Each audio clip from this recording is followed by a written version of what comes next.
Our next speaker, Barbara Lamb, is a psychotherapist and regression therapist who has hypnotically regressed roughly 800 patients who have experienced extraterrestrial encounters. She has co-authored Alien Experiences and has also co-authored Crop Circles Revealed. It is my pleasure and honor to introduce to you Ms. Barbara Lamb to talk about extraterrestrial human hybrids.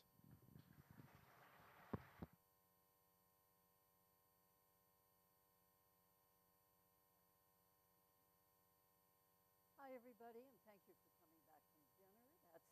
That's a big thing right there. I appreciate it. And I'm going to be giving you a lot of information tonight about the human ET hybrid reproduction program. And this material comes from various sources, mostly from my regression work with, as John said, nearly 800 people.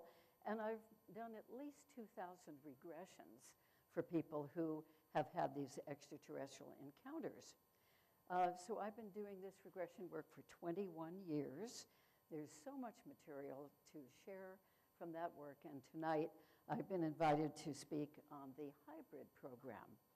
And the official title is ET Human Hybrids, Are They in Our Future? I also have material from a very detailed doctoral dissertation about ET human hybrids, authored by Christiane Quiros, PhD. She did interviews with 6 different people who live amongst us. I know most of those people myself, and they are human ET hybrids looking like you and me and functioning very well here amongst us as human beings. Also, I have material from a wonderful researcher here in Southern California, Steve Colburn. Also, I have been meeting and interviewing various human hybrids, at least as far as we know, that's what they really are. So I'd like to start with the thought that perhaps you and I and all of us are ET human hybrids from way, way, way back. And many of you know of the work of Zecharia Sitchin, that wonderful scholarly research he did on ancient Sumeria and the tablet, the cylinder seals, all that information.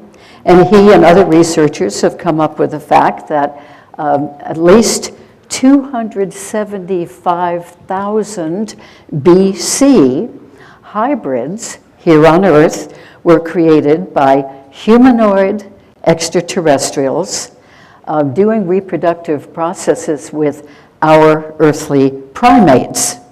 Gradually, over many generations and many iterations of genetic work with those beings, the species primate with ET DNA was gradually upgraded over many thousands of years into Homo sapiens.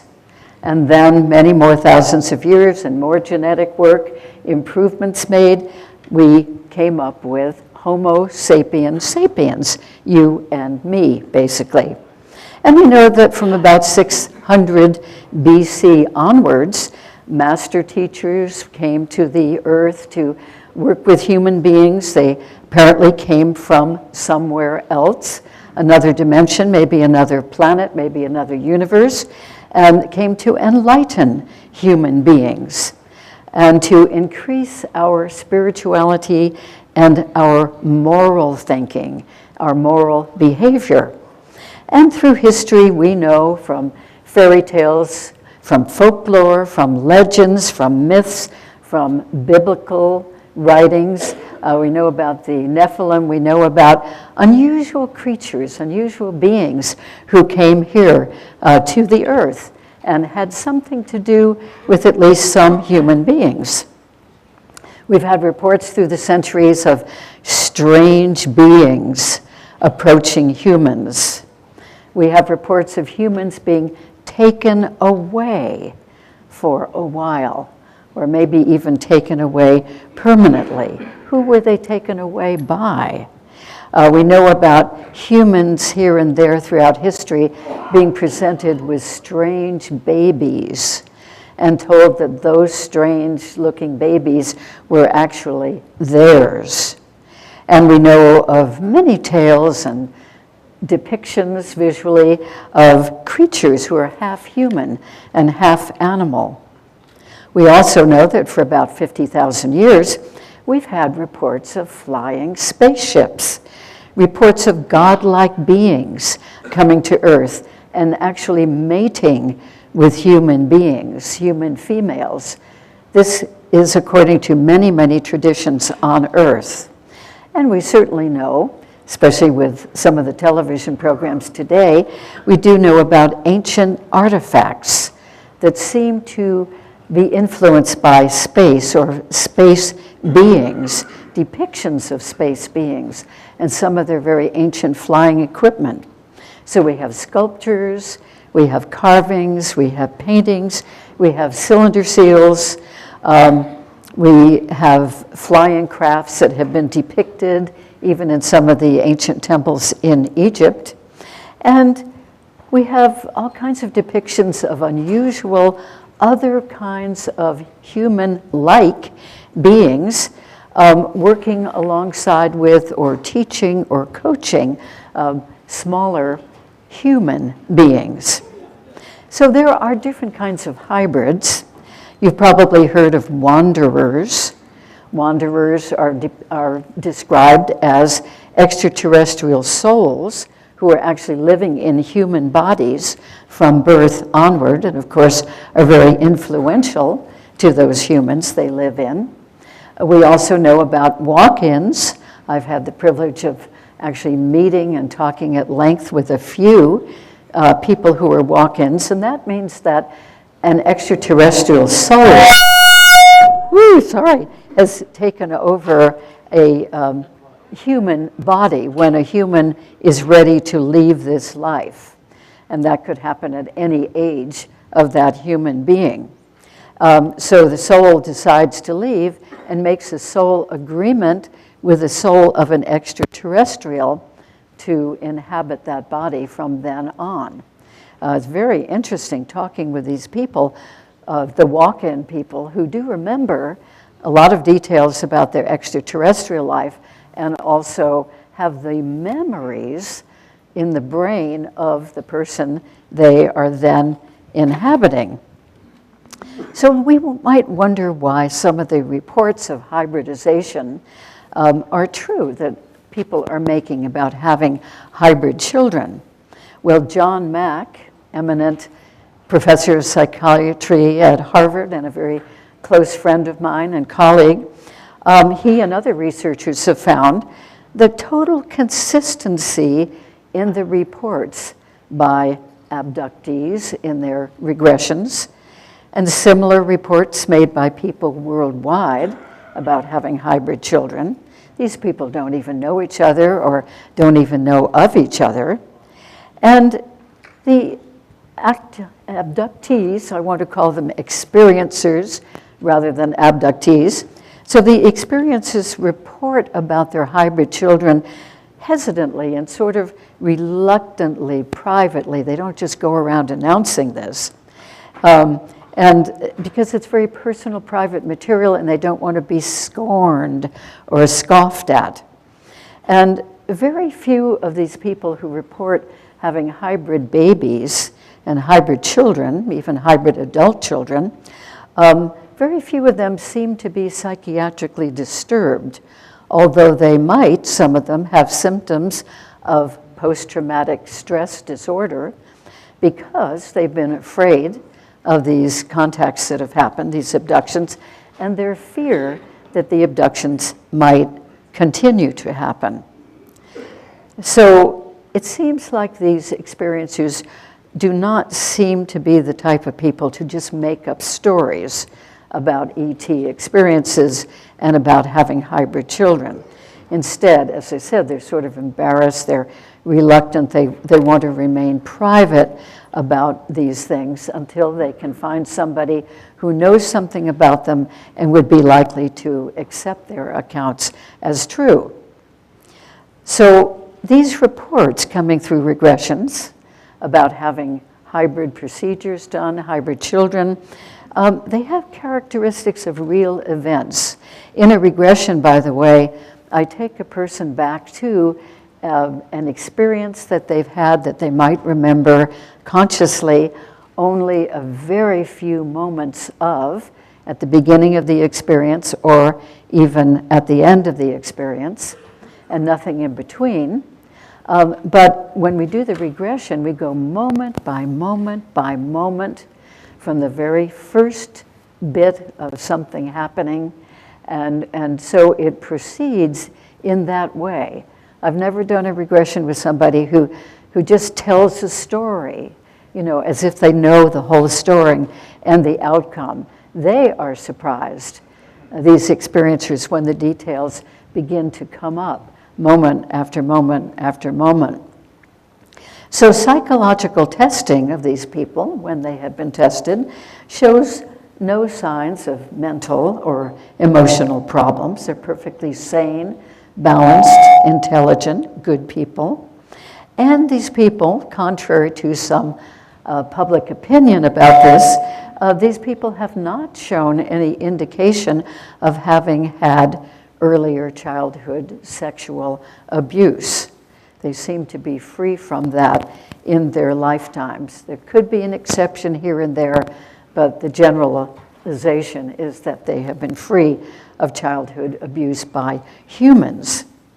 And there's nothing in their reports and in the regressions that suggests that these experiences are really dreams or are delusional or are made up fantasies.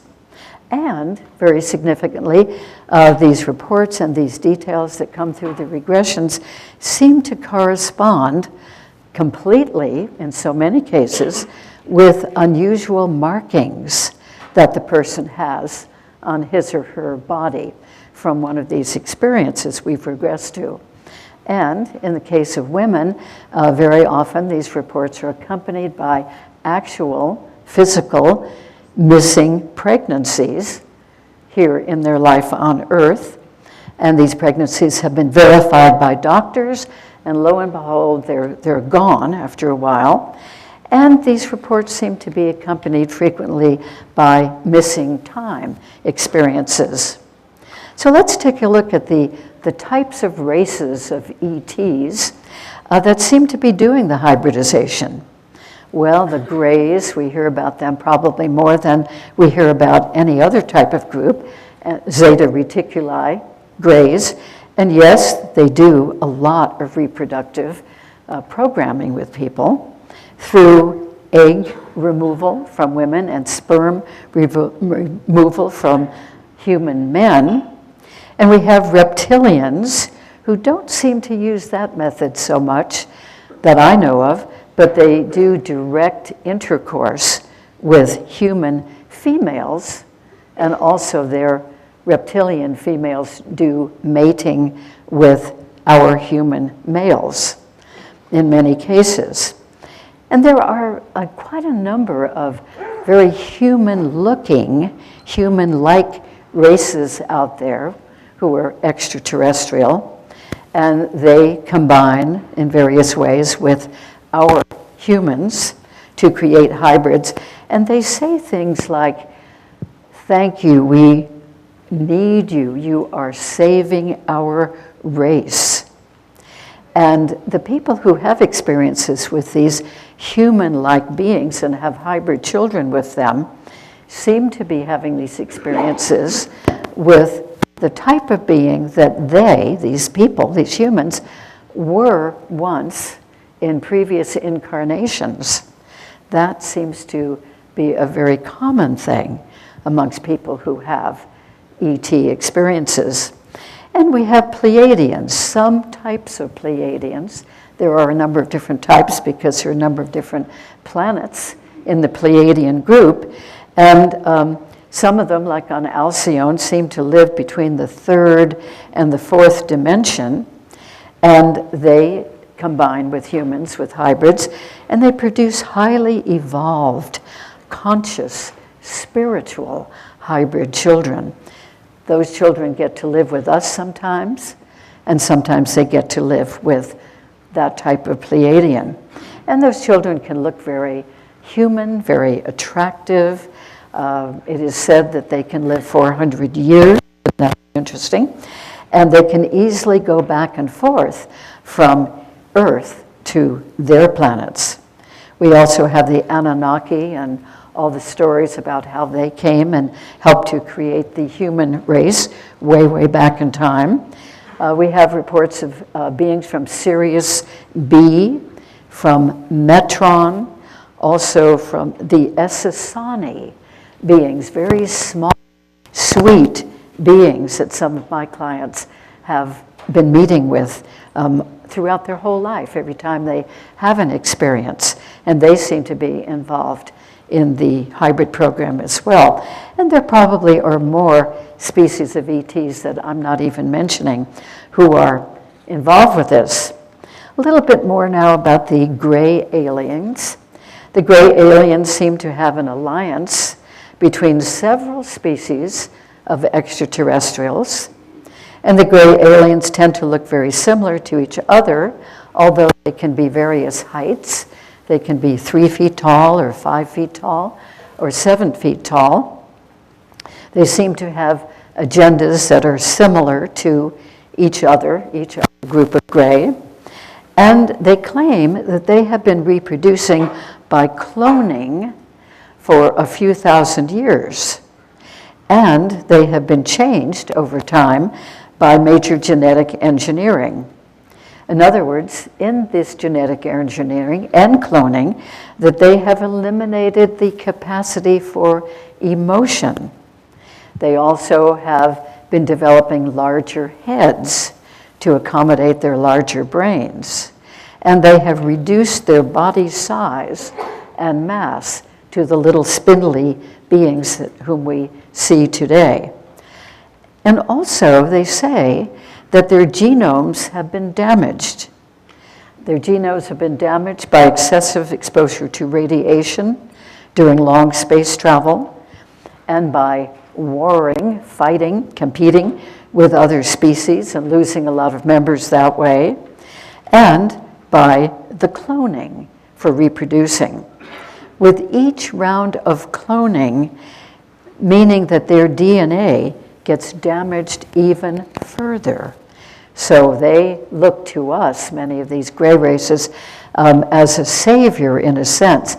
By combining with our reproductive material, they can then at least have some of their species continuing mixed together with some of our species. So there are also gray-skinned, gray types with suction cup fingertips, and they gestate the human answer's eggs in their own wombs, mixed with their DNA. And sometimes when they have abducted a human woman who's involved in their reproductive project, they ask the human mother to put her hands on the extraterrestrial pregnant female's belly to send human energy to that fetus, which is a hybrid. In that case, the fetus will be born to that particular type of extraterrestrial. We don't hear about this very much.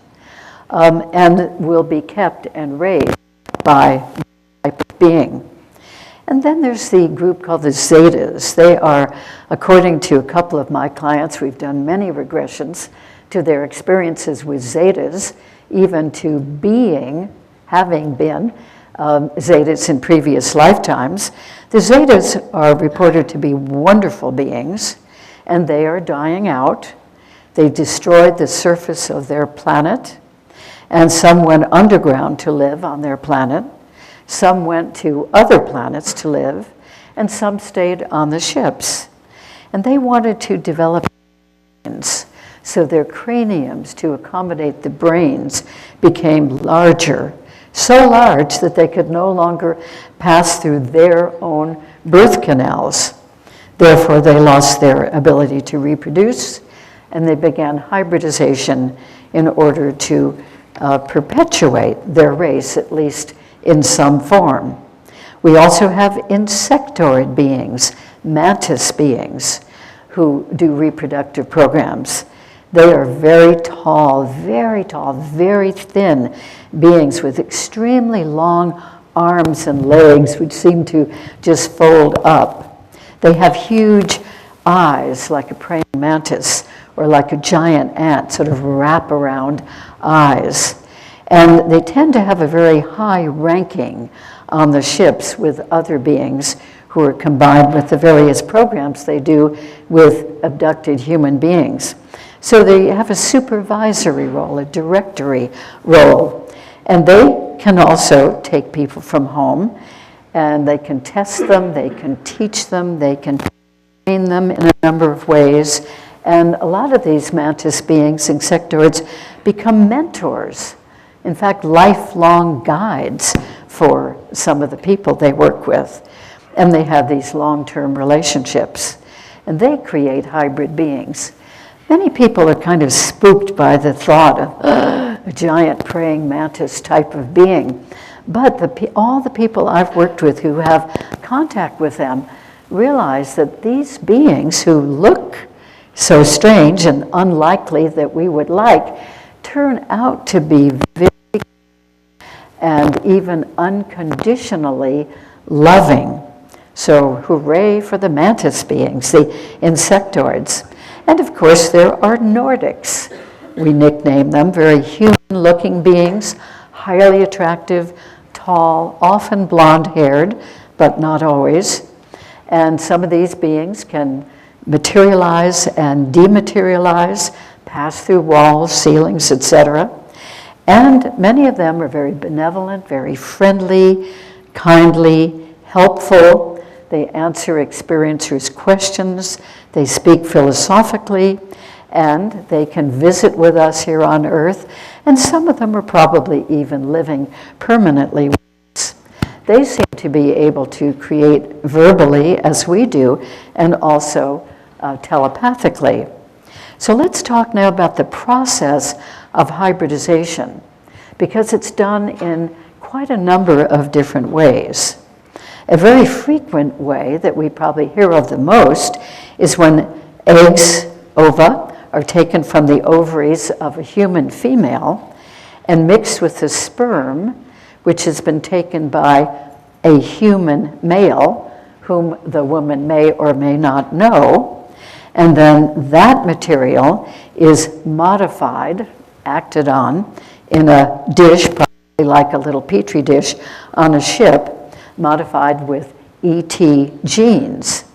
And then that mixture is subsequently planted into that human female, and this female becomes pregnant, goes to the doctor, says, I think I'm pregnant, and the pregnancy is confirmed medically. And that mixture, so we're already hybrid, you see, part DNA from ETs, part human, and that is gestated for 1 or 2 or 2.5 or 3 months in the woman, and then she's taken again, and that little embryo is removed. She experiences then the missing syndrome, missing fetus syndrome, and suddenly it's gone, and the doctors can't explain it. Oh, well, they say sometimes the little embryo pulls away from the wall of the uterus and just gets absorbed into the system. But the woman may really wonder about this, and particularly if she became pregnant after having not had any sexual relationships for quite a period of time. So the whole thing is a mystery to her. And then, you see, when that embryo is taken from her womb in this subsequent abduction, it's put into a glass container on the ship, a container of special liquid full of special nutrients for the fetus to thrive in. And then apparently that embryo, of course, develops into a fetus, and when the extraterrestrial's taking care of this tank of liquid with the fetus in it and discerns that this fetus is mature enough now to be born, they remove that fetus from the tank and remove it there on the ship in the air. So another method is taking eggs from the human female and mixing with genetic material from the extraterrestrials. And in other words, no human male, no human sperm is involved in this method. And then this mixture is implanted in the human female, gestated for 1 to 3 months, etc., removed, as I have said, put in the gestation tank, and then is eventually born on the craft. A third method is that a human female and a human male will mate on the ship. They've both been abducted. They are made basically to do this, and the ETs standing around are watching really closely just to be sure that the act is complete and that conception will happen. So they do conceive, and then the pregnant woman realizes she's pregnant and is taken again, and then the extraterrestrials genetically modify the fetus in her through the wall of the uterus, the abdomen, and then they do that with a kind of injection, and then the baby is born to the mother when full term here on Earth and continues to live here full term on Earth. Another method is that a human female will actually mate with an extraterrestrial male. And conversely, a human male will mate with an extraterrestrial female. Sometimes that seems to happen here on Earth in their own homes. Sometimes that takes place on the ship. And then we have a hybrid human male mating with a hybrid female. And we have a hybrid female or male mating with a human male or female. So we do that for, or I should say, they do that for a number of generations with a hybrid mating with a human, and then that offspring, which is hybrid, part them, part us, will mate with another human until eventually they are pretty human-like. So another method is eggs taken from a human female could be planted into an extraterrestrial female or a hybrid female on a ship, and that being will carry the fetus and give birth and keep and raise that baby. Sometimes a human female is taken on a ship and is artificially impregnated with material from various extraterrestrial sources, not involving a human male at all. And they call that genetic splicing. So that different varieties, you see, of ET human hybrids are formed. And then sometimes an extraterrestrial male who seems to be very familiar to the experiencer female here on Earth, this sort of familiar extraterrestrial male will come to the woman's home and impregnate her, and then she will have a hybrid child. So in terms of this removal of eggs from the women, just to detail that a little bit further, one method is to penetrate the woman's abdomen right near the navel and somehow suck out or remove eggs from her ovaries, leaving a triangular bruise shape. I've had clients who have had a bruise shape like that, and then they had the rest of the procedure develop, and I've seen a number of photographs of the triangular bruise shape right near the navel. Another method of egg removal is penetrating right directly through the navel to the ovaries, sucking the eggs out through the navel, leaving a drop or two of pus that the woman will wake up the next morning and think, gee, what happened? How did I get that? And then another method of egg removal is going up through the woman's vagina into the ovaries and removing the eggs in that particular way. Now, a method that I know of from a few of my clients is genetic modification of the fetus in the womb.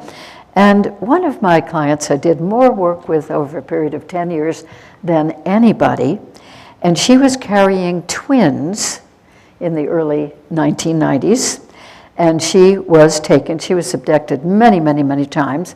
And on this one particular night, she was abducted, laid down on a medical table on the ship, and there was a female extraterrestrial, tall and thin, standing next to her, and that female felt her whole abdomen with the twins in it and seemed to bypass the first twin she came to and stopped at the second twin, feeling right through the woman's abdomen, feeling the uterus and the baby in it, and said, yes, this is the one.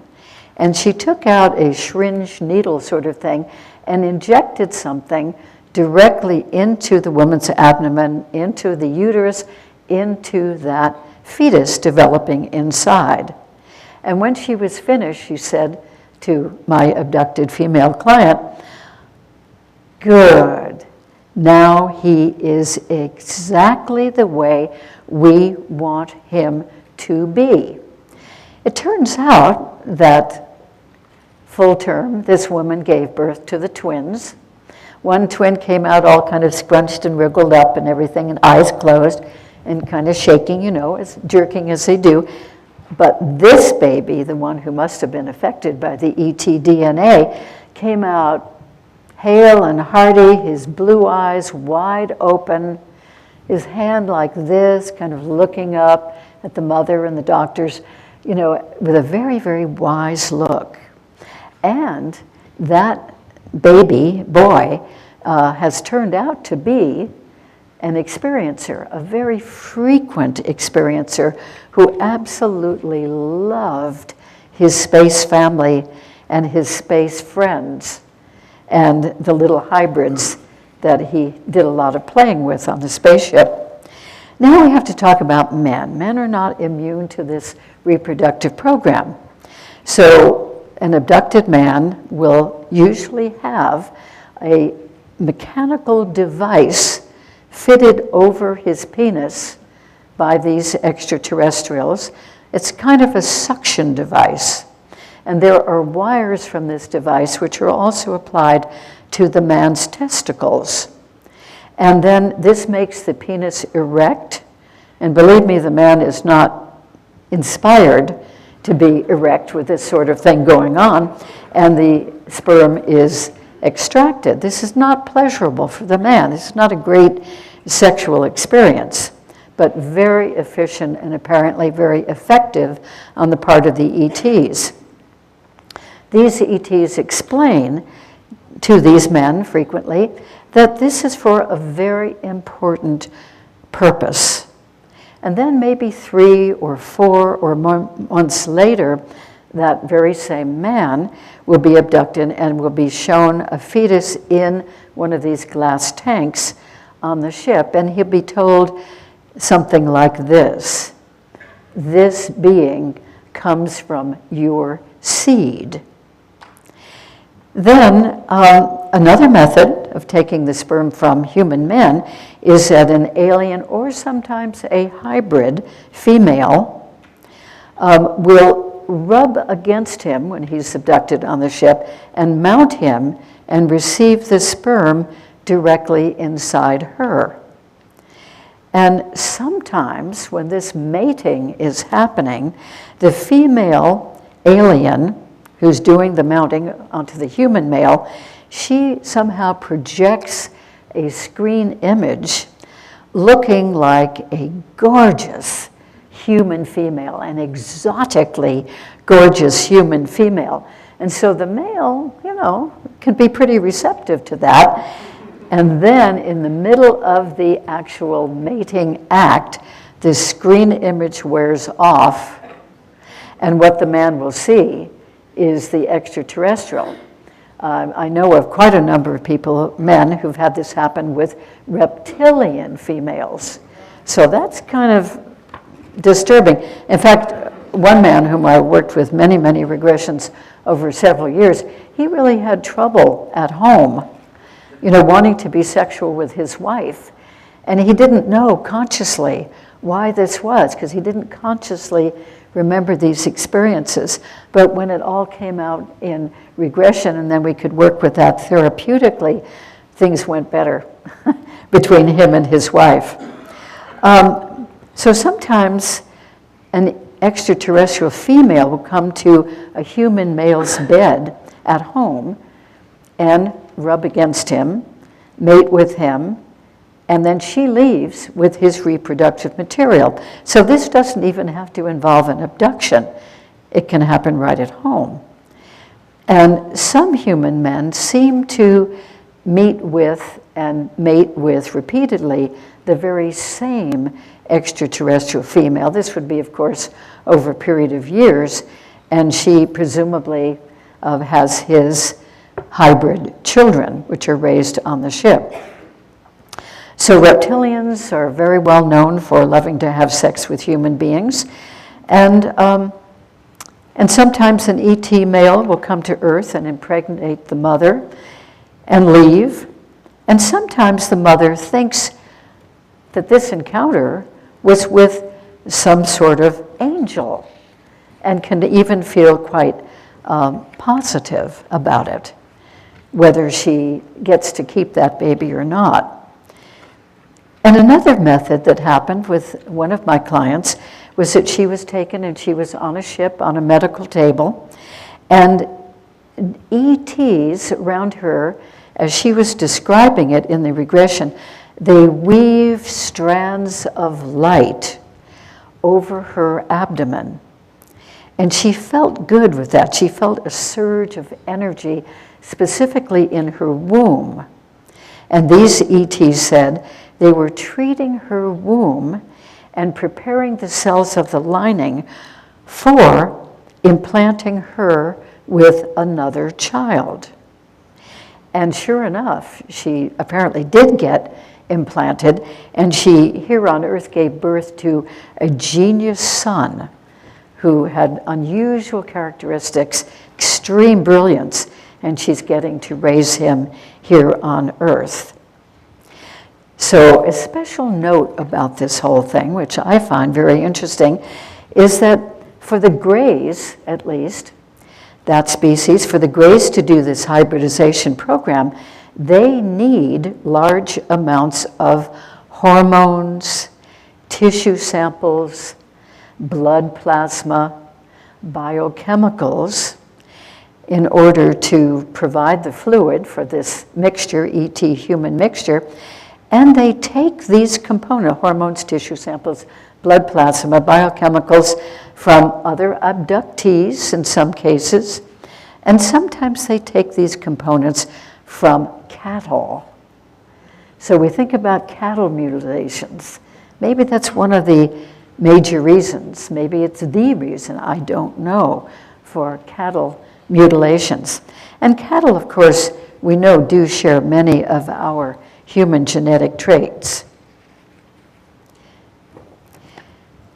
Another special thing about this is that several of the clients in my monthly experiencer group, which I've had running since 1994, and it's still continuing, at one particular meeting, the women started talking about their hybrid children and how they don't get to raise them here on Earth, and some of them would very much like to raise them here on Earth. Some of them don't want anything to do with them. But they compared notes, and they realized that after a fetus was removed from them, after 2 or 3 months gestation, then there'd be a number of months that would go on, and 9 months later, from when they first noticed that they were pregnant, these women began to lactate profusely, which they wouldn't do if they were just human beings having had a miscarriage or something. They would not lactate 9 months later. But one woman said this, and the other woman, about 5 women in my group said, really? Yeah, that happens to me too. So they wondered if they were frequently being taken for nursing the hybrid babies, their hybrid babies on the ship, and that maybe somehow that lactation had been stimulated during those months when they, were no longer pregnant and the fetus had been taken. Some women have unusual pregnancies and almost lose the fetus. They have to be in bed a lot during that pregnancy and eventually give birth to that baby here on Earth. And they notice that it's a very strange looking baby. And that baby is put right away, usually in an incubator. And within a few hours, and I think this has happened quite a number of times, an ET female, or perhaps she's a hybrid, comes and to the nursery in the hospital, to the incubator, and takes that infant away.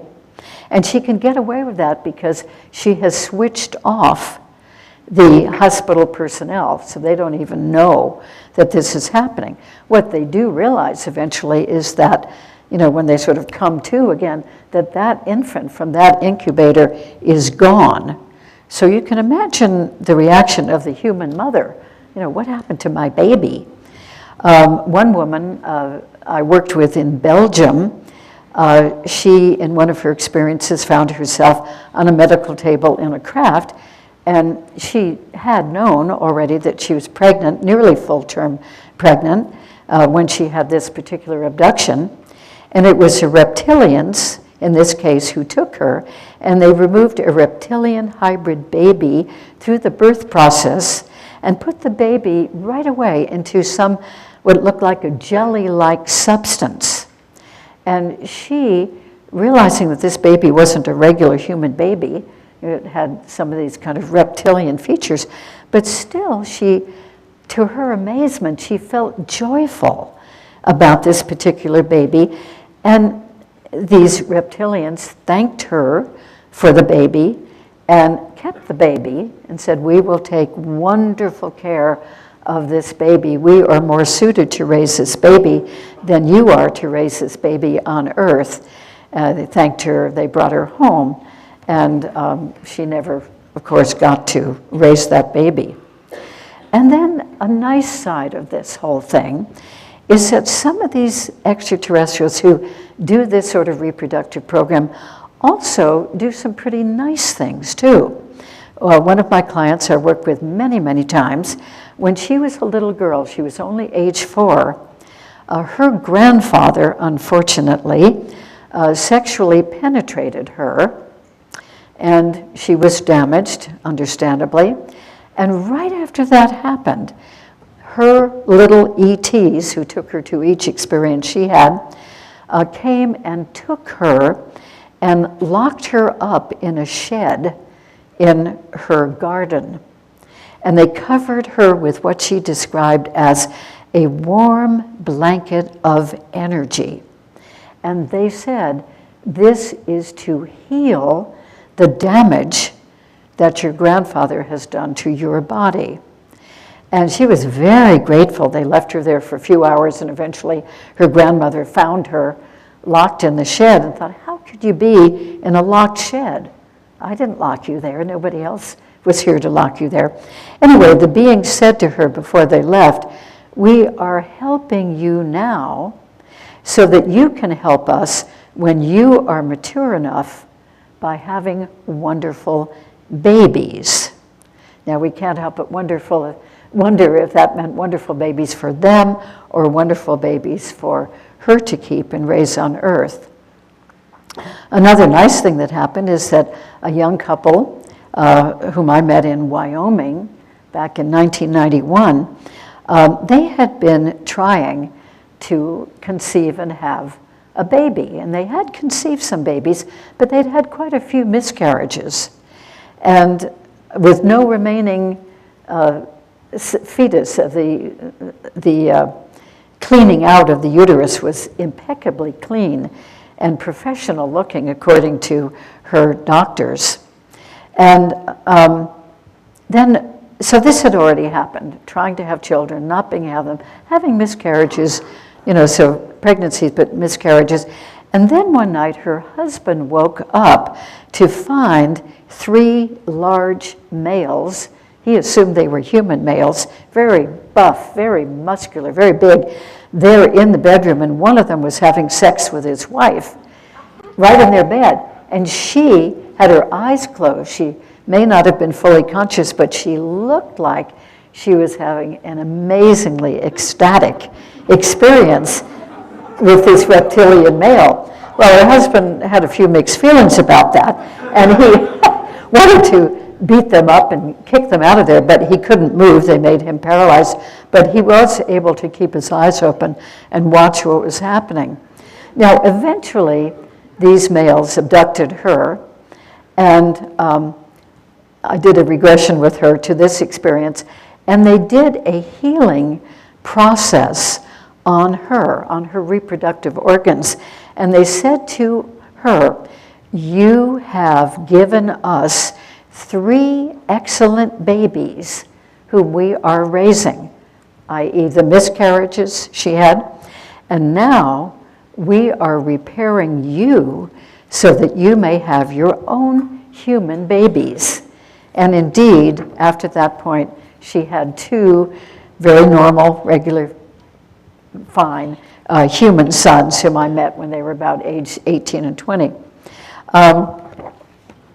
So the reasons given for hybridization, there are many, and they vary according to which species is involved in that hybrid reproductive program. The main reason that's been given again and again to my clients is that they do these hybrid programs, create hybrids, to save their own dying race.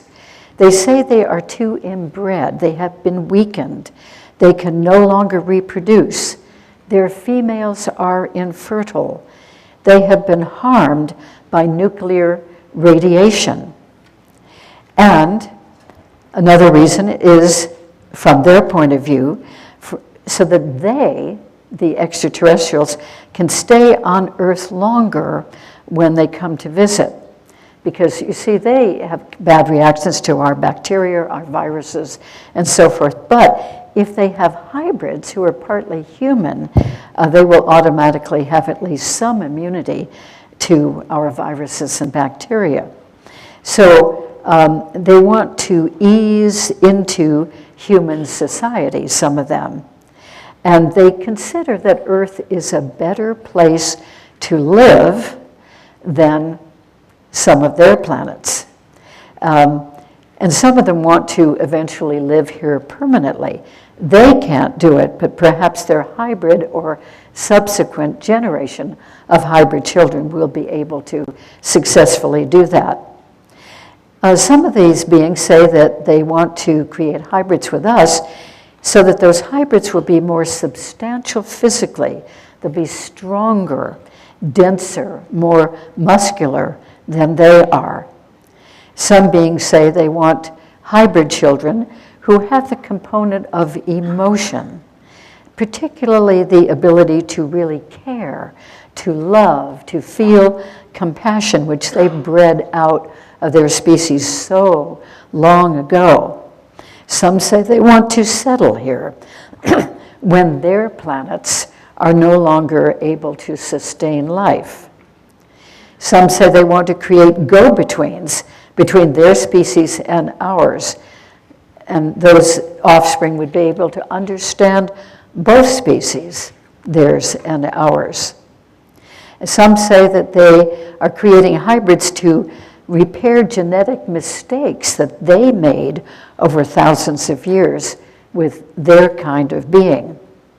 They made those mistakes by genetic engineering of themselves and by exposure to radiation with long-distance space travel and by cloning themselves for enough generations to lose their ability to reproduce biologically.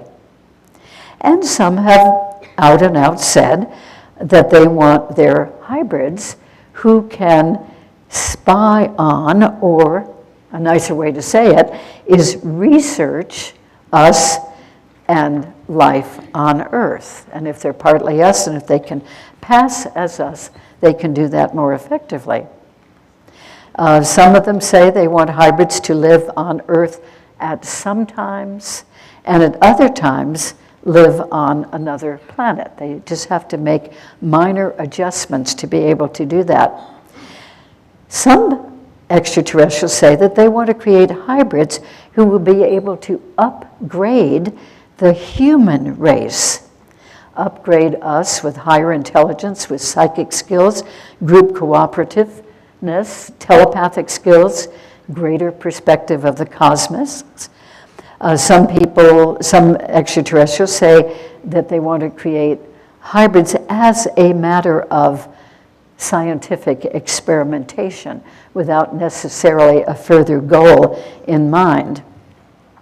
Some ETs claim that they want hybrids to perpetuate the human race in some form in case we destroy life on Earth. And that this hybrid race could live on another planet if Earth is not livable any longer, or they could live in a spacecraft. So at least we would continue in some way, and they would continue in some way. Some claim they want to create hybrids who would be a superior new race, a new race that has never been exactly like that before, combining the best of humans and the best of that kind of ET. Some claim they want to create hybrids to upgrade the human race spiritually.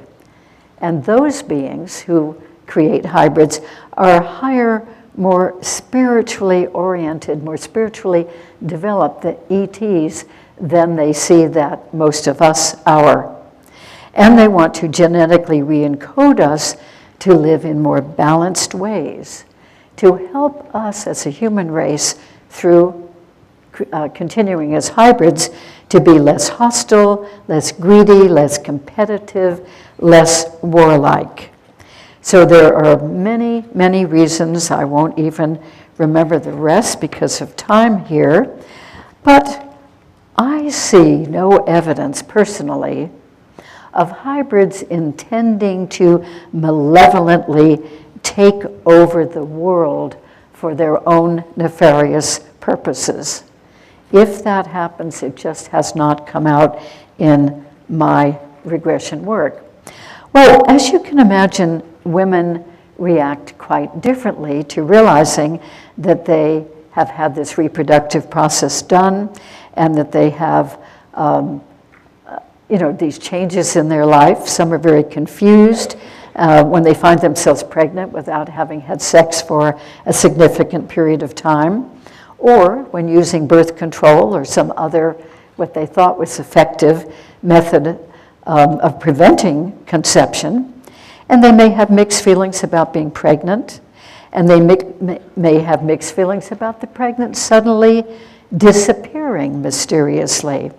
They may have flashbacks of little parts of this reproductive procedure, or they may not. But because of the flashbacks of this sort of thing going on, this can, in some cases, impair the sexual relationship they have with their own male partner at home. Sometimes they feel fearful, sometimes they feel angry and resentful and intruded upon that this sort of process is happening. Sometimes they don't.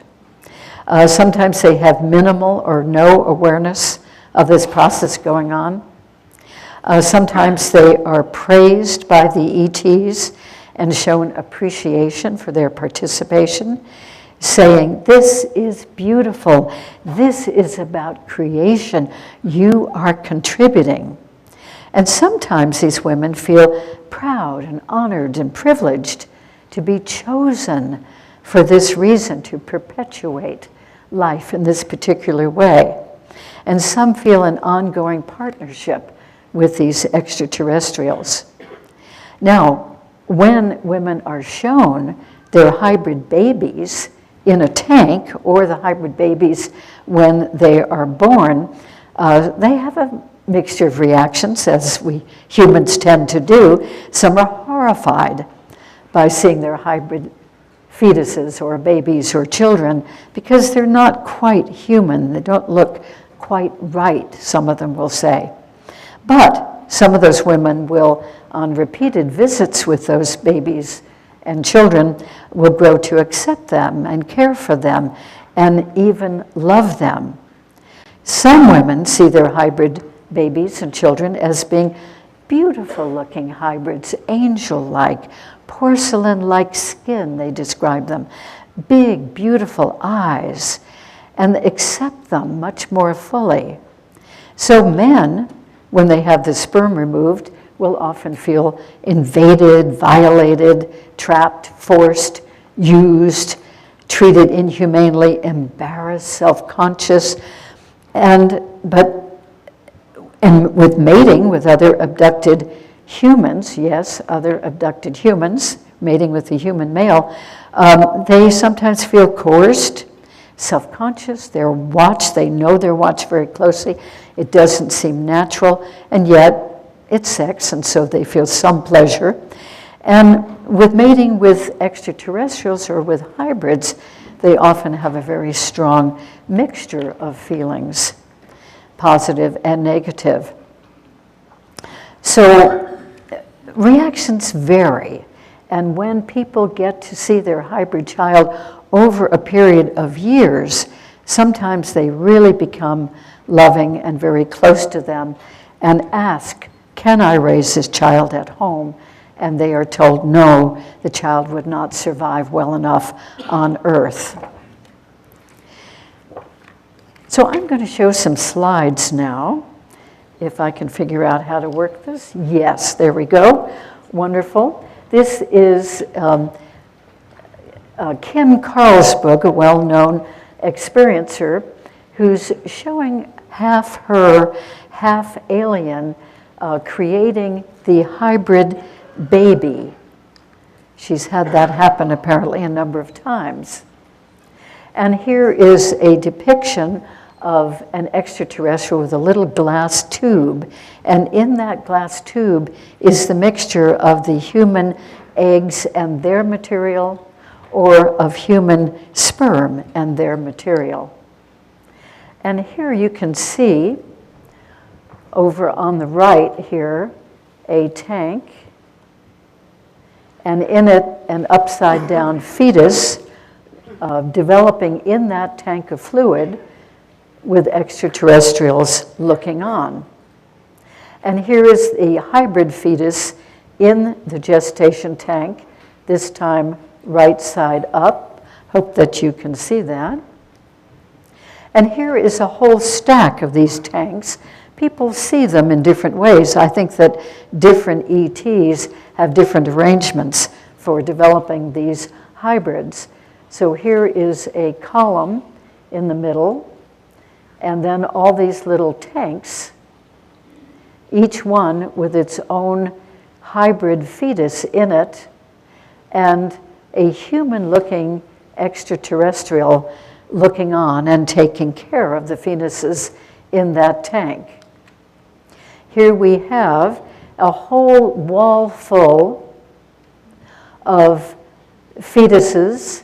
These are ones, well, these are actually babies who have been taken out of the tank. In other words, they are quote unquote born.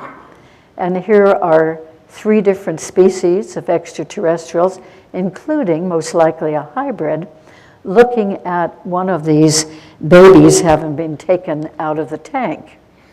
We have 3 basic different stages of hybrids. There's the early stage, the first or second generation of hybrids, half human, half alien, usually more alien looking than human looking. They tend to be short, of 3.5 feet to 4 feet tall or so. They tend to be very frail, very listless, wispy, have straw-like hair, over large heads compared to ours, thin bodies, very thin arms, legs, very large eyes. The hybrids usually have some whites in our eyes, but not quite as much as we do.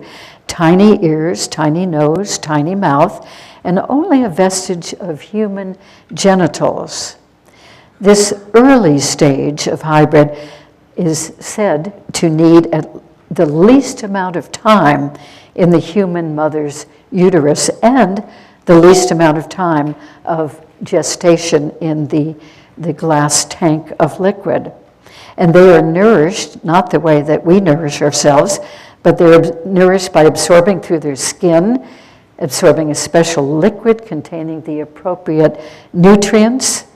They do need some love and nurturing from a human mother because they are part human. They could never survive here on Earth. They always live on the craft or on another planet. And many of these early stage hybrids have died just in the first few years. So here are some depictions by David Chase, who's interviewed many, many experiencers and gotten these descriptions. Large head, large eyes, again, some whites in the eyes.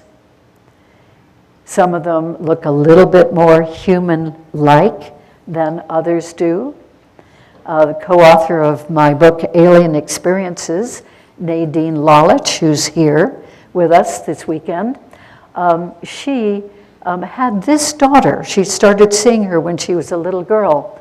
And then at this stage, and this was just a very few years ago, this hybrid seemed to be maybe age 20, 21 or so, and she would always visit with Nadine when Nadine was taken on the ship. Another early stage hybrid. This was featured in Bud Hopkins' book, one of his earliest books, Debbie Thomas. And a little neonate, looks more like an ET than like a human. And then the middle stage hybrid, hair, long hair, big eyes, tall, thin. This one's looking a little bit more human. So the middle stage humans, hybrids can be 5 feet tall. It could even be 6 feet tall or 6'5", somewhat thin, slightly muscular. They are more human-looking, more robust. They need more time to develop in utero and in the gestation tank. They feed in 2 ways, absorbing through nutrient liquid through the skin, as many ETs do, and ingesting food as we humans do. They seem to have a normal human metabolism. They have full genitalia and reproductive physiology, but they cannot actually reproduce offspring directly. And they can be more responsive to human mothers and fathers' visits on the ship, and that's where a real sense of relationship can develop with these middle stage ones. And they can visit Earth for very brief periods of time, but they cannot live here. And they tend to live longer than the earlier stage and become adults. More middle stage hybrids showing. Different looks, different depictions. This one looking quite human, but almost. And then middle stage again still. Different drawings, different depictions. Getting to be a little more human. Here's a whole cluster with the one over on the right with the blue shirt being the hybrid here.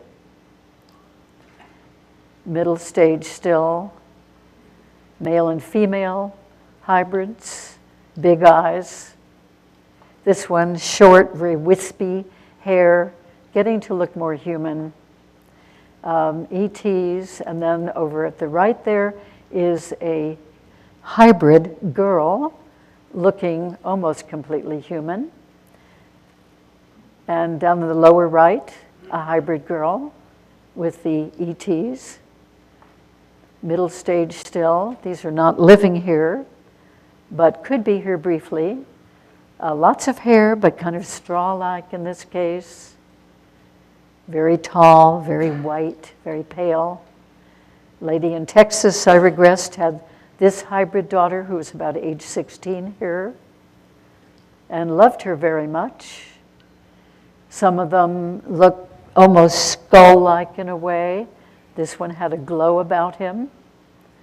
Reptilian E.T., he's not a hybrid, but he's probably a father of a lot of hybrids. And one of my clients had a lifelong relationship with the tall middle one, with that E.T. Reptilian female, and then eventually noticed in one of our regressions that she met her 2 adult hybrid, reptilian hybrid sons. She was so proud of them. Here's a crowd of people on a street. 2 little guys right there in the front, in the foreground, probably hybrids, mixing with us, or trying to anyway. Bashar, who channels, does a tremendous amount of channeling. Daryl Anka is the channel. This is the entity. He says he's a gray human hybrid from our future, and what a wise being he is. Here's a mantis ET, the parent of some hybrid children. And here is, we're into the late stage hybrids now. Here is a mantis hybrid being whom I met this winter, or a year ago winter, at the International UFO Congress, Fran Harris. She's given me permission to show her picture. So she is part mantis insectoid and human, and she is living here in the East Coast as a regular human being. She's very psychic, very spiritual, very wise. She's working with ET children, that is hybrid children and star children, indigo children. And Semyasi, many of you know about, the Pleiadian, who visited Billy Meyer many, many times. And I include her picture because some of the current hybrids who actually live amongst us look very similar to this. Here's a late stage hybrid. She could live amongst us. Here's a male and female late stage hybrids who could live amongst us. And here's a child late stage hybrid. And another one. Now, there are people, I see them sometimes, you see them looking very much like this, actually living their whole lives with us. Late stage hybrid, the eyes a little bigger, a little bit more intense, as in this case. Another late stage hybrid. And the ones I'm going to show now, I cannot prove that they're hybrid, but they're wonderful examples of how some of the hybrids amongst us who function very, very well, how they do look. They could look like some of our top models. Very clear, big eyes, very forthright looking. And this one, I don't know if these models would want me to call them hybrids, but just know that they are representing the look. And I have come in the last 6 months or so to realize that a lot of people I have regressed are themselves hybrids and are slowly finding out about this. Late stage, clear, open, direct, attractive, usually tall, slim, but not always. And males, great example of what some of the adult hybrid males living amongst us look like. And this one of the characteristics is not much change of expression. And I met a hybrid about 2 weeks ago, myself, met him in a crop circle in England and questioned him. I didn't say, "Are you a hybrid?" But I asked all the other earmarked questions, and it certainly seems as if he is, whether he knows it or not. Many hybrids don't know they're hybrids. Here they are. Look at the intensity of those eyes. And Cynthia Crawford, who's here at the symposium, and she has a table full of her extraterrestrial sculptures. She is a hybrid. Her mother was genetically injected with DNA, extraterrestrial genetics. When the mother was pregnant with her, her father eventually confessed that that had happened. And last but not least, my book, which you might find very interesting, Alien Experiences, co-authored with Nadine Lalich. And so ETs are amongst us. We are probably hybrids ourselves. Hybrids are amongst us. They have a blessing and a curse about being with us. It's very difficult sometimes for them to feel a real part of Earth life. They have trouble making friends sometimes and socializing, and yet they usually can with one or two people. They can marry, and they can have their own children who have a little bit of DNA from ET in them. And but it's a great blessing too, in many ways, because they're psychic. They're so clear. They're clairvoyant. They know so much. They understand about the cosmos. They feel very often like they're not from here. They feel like their true home is out there, and yet here they are, you know, functioning amongst us. So as you go through your life and you're looking around at fellow human beings, you might be seeing some who have this extraterrestrial component in them, who are actually hybrids. Hopefully, we can be welcoming about that, because they all seem to have a mission to help humanity and to help the Earth. Thank you very much.